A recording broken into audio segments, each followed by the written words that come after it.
بله الاستودیو دکتر آراس برادوستی برای دیسکا تندرستی رودای میوانی منه دکتر بخیراتی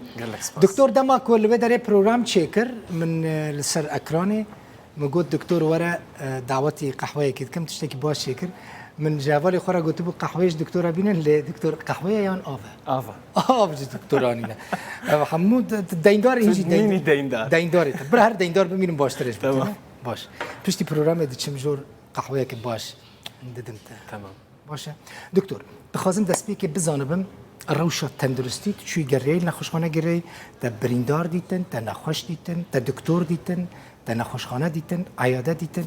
بکرتی روشا تندرستی لروجوای کردستانی چاوی باشه دل بخوین روجوای کردستانی نزیکی نه سالانه تو زانی که شرکی گرانده است او شر يعني باندورا كا مزنيا تشد بتكو هري مزن سر سيكتورا تندرستي تشكريه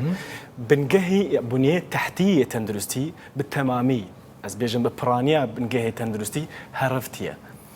دما كو شر تشد با بزيشك شهيد كيفن بزيشك داد كيفن درمان كم دبن آلفين ين بزيشكي كم دبن يعني آمورين بزيشكي آن كمن آن نينا آن كيفنن قال لك و بقشتي يعني من ديدكو نخوشين نو دركتينا نخوشين نو كو بري تنصالا أو نخوشي تنبون جبرتش أو نخوشي دركتنا جبر شر أكيد يعني تشيد بيت كو باندورا شريك بيت تشيد بيت كو باندورا عندك أسلحين تقليدي بن نخوشين ين تقليديجي ين نورمال درباز دبنا مرحلة كنو مرحلة كدي كو ام نكارين يعني تعاملات قلوان نخوشيا وان نشانين وان نخوشين ين تقليديجي بكين نخوشين تقليدي كو بري نوكا علاج وان صناهيبو يعني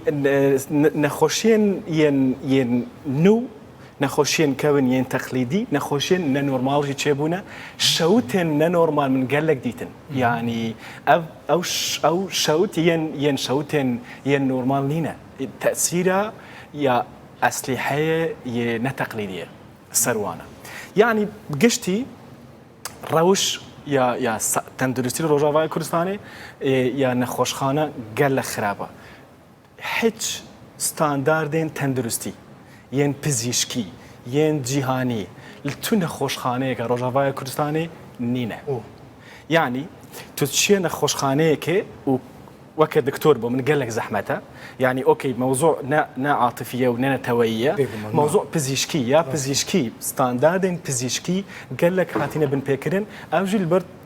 روشو ظروفها روجاوای کردستانی چی جوان را لازم بود دکتر مثلا دل جمعان بوی من دیت مقالك رابورت انت دیتم راستی تشي قالك باش تشكرن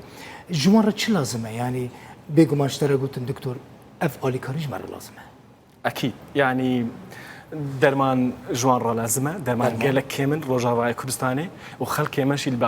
الباشوري کردستانی لازم بزانید کو الروج آوا شر خلاص نبويه و پیوستی روجاوای کردستان به درمان گلک هست ما چند يعني باشوری کردستان چند کامیونه که درمان شاندن روجاوای کردستان بس گلک کم و تیر روجاوای کردستان نکرد درمان گلک کمن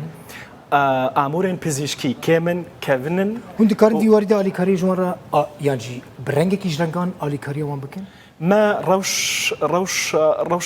روجاوای کردستان برنامه کی سورانی بو خلق خوی باشوری کردستان درخست خلق ما نها از بیشم زانید که روجاوای کردستان لهمبری کریزکا انسانیه يعني كريزكا انساني دي تشبه روجاوای کردستان وك مضاعفات يشر وكو كومبليكيشن شري بس او كريز نشان او كريزه يعني اعراض او كريزه انساني نوكا وك بزيشك از دبينم بس دهاتو دا المستقبل دا ام دبينين كو كريز دي قال لك كريزه كي مازن بيت كريزه كي انساني قال لك خطر بيت وباندوراوي ديال سر جياني هبيت يعني خلق من روجاوای کردستان از وك بزيشك وصاد بينمكو خلق من روجاوای کردستان